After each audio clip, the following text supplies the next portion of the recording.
ఇట్లా గందరగోళం అయిపోయా, జనాలు అంతా ఆగమాగం అవుతుర్రు. మరి ఎట్ట సంగతి అంటే మేము వచ్చినాము, ఆయన రమ్మన్నాడు ఎల్బీ స్టేడియంలో, ఆయన రమ్మని చెప్పి మేము వచ్చినాము. మరి ఆయన ఎట్లా పారిపోతాడు ఢిల్లీకి ఏం పని మీద పోయిండు అంటుండు. ఇప్పుడు ఆయన కూడా లైన్లోనే ఉండు, ఏం చెప్తావు ఆయనకు? ఒకటే చెప్తున్నామయ్యా, ఇప్పుడు అసెంబ్లీ అనేది దేవుడిచ్చింది, మనకు ప్రజలు ఇచ్చిన తీర్పు. అసెంబ్లీకి రావాలి, దమ్ము ధైర్యం ఉన్నాడు. అసెంబ్లీ ఇప్పుడు దొంగతనం చేయనోడు ఏడికైతే ఏడవిడిచిన రావాలి.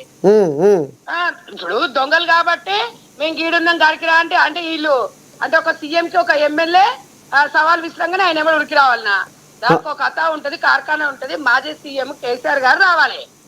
ఎవడో కోన్కిస్తగాడు వచ్చేసి మేము గీడున్నాను రా, మేము గాడున్నాను రా అంటే ఎట్టొస్తారు? ఓ ఇంటూ నావే బాధనా అసలు ఆయన ఎందుకు రాలేదు, అసలు పెద్ద మనిషి ఎందుకు రాలేదు, వీళ్ళు ఎట్లా వస్తారో అంటుంది. అది పిలిచిన పేరంటానికి నన్ను పిలిస్తే నేను వచ్చిన, ఆమెను పిలిస్తే ఆమె వచ్చింది, పిలిచింది ఆయనే కదా. పిలిచిన వాళ్ళు వస్తారా రారా? నర్సన్న తాత తెలంగాణ పిలిచిండు, వచ్చినాము. పారిపోయింది ఎవరు? ఎగ్గొట్టుకుపోయింది ఎవరు? ఢిల్లీకి పోయింది ఎవరు? ఢిల్లీకి మూడవ సంతులు మోసుకుపోయింది ఎవరు?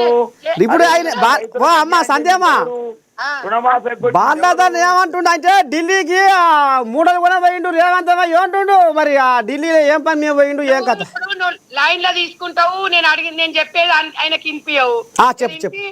నేనేమంటున్నా అంటే ఆయన పిలిచిండు అంటే ఈ తుర్మాన్ ఖాన్ విలువలే, మాజీ సీఎం నీ అయ్యని తీసుకురా అన్నాడు. అయ్యని తీసుకొని రమ్మని ఈ తుర్మాన్ ఖాన్ కి సవాల్ విసిరలే. అందులో మీరు మీ టీవీలలో మళ్ళీ ఒకసారి చూసుకోరాదు, రేవంత్ రెడ్డి గారు ఎవరిని అన్నారు. ఈ కిస్మాన్ కారు వస్తే అవుతుంది, వాళ్ళు అయ్యని తీసుకొని వస్తాడు. వాళ్ళు అయ్యని తీసుకొని రమ్మను, అయ్యే రావాలి. ఎల్బీ స్టేడియంకి వస్తాడా, క్లబ్ కి వస్తాడా, పబ్ కి వస్తాడా, లేకపోతే పబ్లిక్ లకు వస్తాడా, ట్యాంక్ బండ్ కి వస్తాడా, సెక్రటరీ దగ్గరకు వస్తాడా, ధర్నా చౌక్ దగ్గరకు వస్తాడా, రమ్మను. ఈయన ఊరికి వస్తే ఈయనెంత, ఏంది ఈయన కంట్రిబ్యూషన్ ఏంది? ఒక మాజీ సీఎం ఒక సీఎం మాట్లాడుకుంటారు. నువ్వు అయ్యన్ ఫామ్ హౌస్, అందుకనే నిన్న మా రేవంత్ రెడ్డి అని ఏం చెప్పిండు, ఢిల్లీకి పోయిండా గల్లీకి పోయిండా అంటే వీళ్ళలాగా గిచ్చికాయలు పెట్టుకుంటారా? వీళ్ళలాగా గిచ్చికాయలు పెట్టుకొని ఉంటుందా? కేంద్ర మంత్రులను కలవాలి, మోడీ గారిని కలవాలి. ఒక కేంద్ర ప్రభుత్వం రాష్ట్ర ప్రభుత్వాలు కరెక్ట్ గా కలిసి ఉంటేనే పనిచేస్తారు. వీళ్ళకు స్వస్థ లాభాల కోసం ఎంతసేపటికి ఢిల్లీ రాజకీయాల నియామకాల గురించి తెలంగాణ వచ్చింది. నేను అనేది ఏంటంటే ఇవాళ రేవంత్ రెడ్డి గారు క్లారిటీగా చెప్పిండ్రు ప్రజాభవన్ లో, మీరు దీని మీద మీరు రండి, మంచి సామరస్యంగా, గొడవలు కొట్లాటలు కాదు.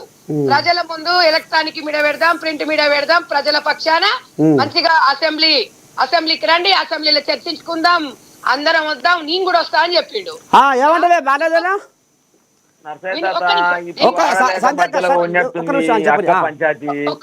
ఇప్పుడు రేవంత్ సార్ రమ్మటినేమో రేవంత్ సార్ పారిపోయిండు. వ్యవసాయ ముఖ్యమంత్రి గారు, మా మంత్రి గారు ఏమన్నారంటే మాజీ మంత్రి గారు కేటీఆర్ గారు, ముఖ్యమంత్రి కంటే తీరిక లేదులే రైతుల గురించి చర్చిస్తాను కానీ కనీసం వ్యవసాయ మంత్రి అన్న రమ్మని చెప్పిండు.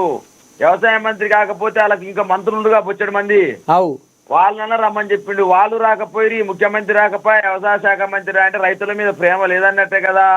ఇక మాజీ ముఖ్యమంత్రిని పిలిచిండు, ఇప్పుడు కేటీఆర్ కూడా పిలిచిండు కదా. సవాలు విసిరినప్పుడు, సవాలు స్వీకరించి సోమయ్య ప్లస్ క్లబ్కి వచ్చినప్పుడు పారిపోయిందేమో. వాళ్ళు విమానం ఎక్కి ఇప్పుడు 47 సార్లు ఢిల్లీకి పోయిండు.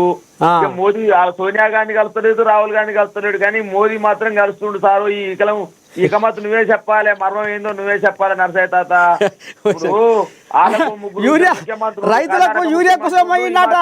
ముఖ్యమంత్రి ఉండు, మరి కాంగ్రెస్ ముఖ్యమంత్రులు ఎవ్వరు కూడా పోయి మోదీని కలుస్తలేరు, కేంద్ర మంత్రి కలుస్తారు. ఈయన మాత్రం ఉరుకుతుండు కలుస్తుండు. దాని మర్మం ఏందో నువ్వే చెప్పు నరసయ్య తాత. ఇగో యూరియా కొరత ఉండదు, మా తెలంగాణ రైతులు అనేది కూడా మరి పోయిందట. మరి మీరు ఎట్లా అంటారా మాట? ఆయన పాపం రైతులు యూరియా కోసం పోయిందట, యూరియా అంతలేదట, ఇంకేదో బస్తాల కోసం పోయిందా, బస్తాలు ఇస్తాను పోయిందా అర్థం కావట్లేదు అసలు తాత. యూరియా బస్తాలు ఇప్పుడు చూస్తూనే ఉన్నావు తాత. ఇది ఎరువుల షాపు దగ్గర క్యూ లైన్లు, విత్తనాల షాప్ దగ్గర క్యూ లైన్లు, రుణమాఫీ రాకపాయే, రైతు బంధు ఎగ్గొట్టే, బోనసు రాకపాయే, కరెంటు సరిగా వచ్చిపోతూనే ఉండే. నువ్వు కూడా చూస్తూనే ఉండు. చెప్పు సందేమా చెప్పు. నేను చెప్పేది ఏం చేస్తాం తాత బాగా బొచ్చలు ఉన్నాయి. రేవంత్ రెడ్డి సార్కి ఏమైనా మోదీని చెప్పు చెప్పు చెప్పు చెప్పు పెద్దబాయి చిన్నబాయి తాత పార్లమెంట్ మన పార్లమెంట్ లో ఎంత డిపాజిట్ వచ్చింది ఒకసారి నెమరేసుకోమని చెప్పి ఒకటి. నెక్స్ట్ వచ్చేసి అసెంబ్లీ ఎందుకు ఓడిపోయినరు అదొకటి తెచ్చుకోమని చెప్పి 40 సార్లు కాకపోతే 400 సార్లు వీళ్ళకి ఎన్నొప్పి తెలంగాణ ప్రజల తరఫున 400 సార్లు వీళ్ళకి ఏం నొప్పి అని అడుగుతున్నాం ఒకటి. ఇంకొకటి అరే ఇప్పుడు ఒకటే అడుగుతున్నాం మేము, మంత్రిని రమ్మన్నా, ఎమ్మెల్యేని రమ్మన్నా, వార్డు మెంబర్ని రమ్మన్నా, లేకపోతే ఓ కార్పొరేటర్ రమ్మన్నా, దానికి ఒక కథ కార్ఖానా ఉంటే దేవాలయం లాంటిది అసెంబ్లీ పాయింట్ కి రమ్మన్నాం. మీకెందుకు దమ్ము లేదు? మీరు ఇప్పుడు అందులో అసెంబ్లీలో అడుగు పెట్టాలంటే వాళ్ళకి దమ్ము లేదు కాబట్టి పబ్లిక్ లా గుండాలా లేకపోతే రౌడీలా అండి? ఎడకాడు రామ్ సవాల్ విసిరేడికే. అరే దమ్మున్నో మగోడు అయితే రావాలే, పిలిచిన కాడికి తప్పు చేయనోడు నువ్వు.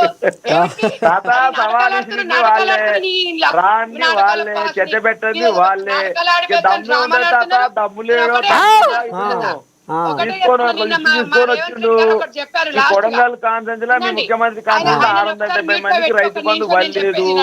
అన్ని మా సారు కేటీఆర్ సారు పారిపోయింది, రేవంత్ సారు ముఖ్యమంత్రికి దమ్ము లేదు, ధైర్యం లేదు. ఏం చేస్తావు? నల్లమల్ల పిల్లి అయిపోయింది ఒక్క నిమిషం ఆగే, మళ్ళీ నువ్వు మాట్లాడు. చెప్పమ్మా. అయితే ఆయన ఏం చెప్పిండు, క్లియర్ గా చెప్పిండు, ఒకవేళ అసెంబ్లీకి కూడా కారెక్కి రానిక చేత కాకపోతే ఎర్రవెల్లి ఫామ్ హౌస్ కి మా మంత్రులందరూ వస్తారు, మా ఎమ్మెల్యేలు అందరూ వస్తారు. ఒకవేళ బైక్ ఎట్లాగో కనీసం ఎర్రవెల్లి ఫామ్ హౌస్ లో కుర్చీ చేసుకొని కూర్చోమనురి, అందరం వస్తాం అన్నాడు. లాస్ట్ ఏమన్నాడు, ఒక సీఎం గా ఒకవేళ కేసీఆర్ రమ్మని నన్నంటే నేను కూడా వస్తాను అన్నాడు. అది మగాడు. వీడెక్కడ మగాడండి? వీడేదో పాప ఏనో గాడ కూర్చొని కుర్చీ చేస్తా ఖర్చు పేస్తా అంటాడేంటి? రమ్మను మొగడు, నీ ఇంటికే వస్తానాడా, నీ ఫామ్ హౌస్ కే వస్తాడు. ఇంకేం కావాలి అంతకన్నా ఎక్కువ? మరి సవాల్ విసురుతున్నాం మేము ఇలా ఆడలో ఒక సవాల్ విసురుతున్నాం. సవాల్ స్వీకరించి నువ్వు చూద్దా, నీకు దమ్ము ధైర్యం ఉంటే నీ తప్పులు చేసి జనాలందరూ పిచ్చోళ్ళని చేసి తెలంగాణ బిచ్చగాలని చేసి ఫామ్ హౌస్ లో ఫామ్ హౌస్ కే వస్తా అంటుండగా మరి ఏం నొప్పి మీకు? పిలువురి మీ ఫామ్ హౌస్. ఆయన అన్నాడు కొడంగల్కి వస్తావా ఏడొస్తుంటే మేము ఫామ్ హౌస్ కి వస్తామన్నాం. ఫామ్ హౌస్ కి వస్తాడు, రేవంత్ రెడ్డి గారే వస్తారండి డైరెక్ట్ గా.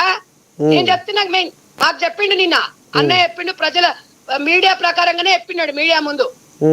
అసెంబ్లీకి రానికి చేత కాకపోతే, ఎందుకంటే ఆరోగ్యం బాగాలేదు కదా, సరే ఫామ్ హౌస్ లో కుర్చీ వేసుకొని అయితే ఎట్లా కూర్చుంటాడు కదా, నీ కుర్చీ పక్కనే అందరు వస్తారు కూర్చుంటారు, ఎలక్ట్రానిక్ మీడియా ఉంటది. మీరేం చేసిర్రు, మేమేం చేసినాం, మీరు గతంలో మీరు చేసిన పొరపాట్లు ఏంటి, గతంలో తెలంగాణ రాష్ట్రాన్ని ఎట్లా అతోగతి ఎట్లా బట్టి ఇచ్చారో ప్రజలకు వివరిస్తాం, మీరు కూడా వివరించండి అన్నాం. దీనికి సవాల్ స్వీకరించాలి, ఎర్రబెల్లికి ఆహ్వానించాలి. అప్పుడు ఇవాళ కేటీఆర్ గాని వాది గాని ఓ దమ్మున్న కాలేజ్ ఉన్న మనిషి అని తెలంగాణ ప్రజలకు నిరూపించుకోవాల్సిన ఏమో అక్క ఏది పడుతుంది మాట్లాడుతున్నారు తాత. పారిపోయింది కాబట్టి అక్క కూడా పరిశాలలో ఉన్నట్టుంది. ఇప్పుడు ఫామ్ హౌస్ కి వస్తారా ఏడుకొత్తరు కాదు, పిలిచింది వాళ్ళే.